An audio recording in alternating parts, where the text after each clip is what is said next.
Hey guys, in this video I will show you how you can install Microsoft Edge back on Windows 10 or 11. So if you accidentally delete it or due to the storage issues whatsoever, you can get Microsoft Edge back, and I will show how.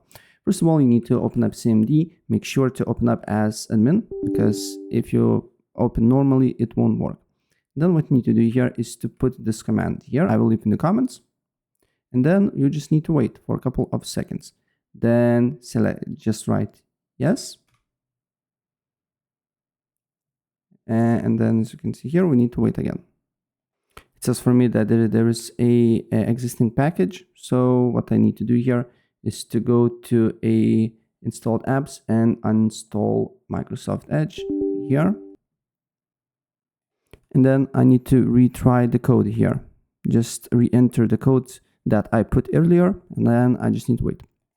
I didn't record the window that was popped up, but I waited for a couple of minutes, and as you can see here, now my Edge is installed. And as you can see here, now if I look for Microsoft Edge, it's already here, and it's perfectly working. So yeah, that's basically it. If I help you out, please press like.